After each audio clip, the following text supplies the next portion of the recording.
Welcome back to the update. Today we're starting the NFC East and we're going to take a look at the Philadelphia Eagles passing offense. I think there are two truths to what led to the Philadelphia Eagles passing offense just being so bad last year. I think Carson Wentz needs an upgrade with his weapons, but I also think that Wentz needs to play a bit better himself. And we did see flashes of good play last season. You can see here, late season game against the Giants, he's going to find Nelson Aguilar deep wide open deep for a touchdown. And that deep ball accuracy was something that you really didn't see with Wentz coming into the season. But another positive with Wentz is that he's athletic enough to make plays with his legs. You see him buy time here, avoid the sacks, then find Dorian Green Beckham open for a long game down the field. Now, setting his receivers up with yards after catch ability is going to be huge for this offense because it does rely a lot on short passing game, outlets to the running back, tight end, screen, stuff like that. So if he can figure out a way to continue to grow his game and give his receivers a chance for yak yardage, then this is an offense that has the potential to improve next season. But like I said, there are some inconsistencies with Wentz's game.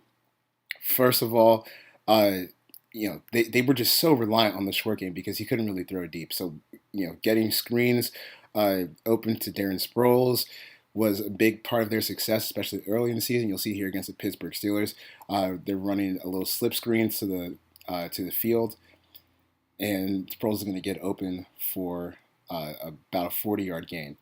Now, this isn't really a sustainable way to run an offense like we saw with the Kansas City Chiefs. It's just hard to win later in the season, and when you can't throw deep and you do have those inconsistencies like we see here, it just puts a lot of burden on your defense to make plays and make stop after stop after stop. And it really does hamper the running game too, because if the other team has no reason to fear you deep, then they're just going to load up the box. And if you don't have talented running backs that the Eagles really don't, then it's going to be tough sledding for any offense. But Wentz does need to get better with his ability to read the field, not making rash decisions, and just overall being a little bit more accurate than he is. So we can talk about quarterback play independent of the supporting cast because you can look at a quarterback and see, is this a good throw? Obviously not. Now, what could his receivers have done better there? Nothing. And while Wentz does need to play better, like I said before, he does need a big boost, or he did need a big boost in the receiving department. Nelson Aguilar had just an atrocious season last year. He couldn't catch any pass. He could struggle to get open, and you'll see here. This is just one of the worst layups that you'll see Nelson Aguilar drop all season. I mean, you beat Richard Sherman on post route, and you couldn't even bring the ball in. So they decided to bring in Alshon Jeffrey in free agency over from Chicago, who should help provide some stability in the short game and in the long game if he can stay healthy. And that's been a big problem for him over the past few years. But there's no denying the fact that he's the most talented pass catcher on the Eagles roster. And they did bring in Torrey Smith too, but with Jordan Matthews already in the fold, he's probably battling Nelson Aguilar for that number 3 spot.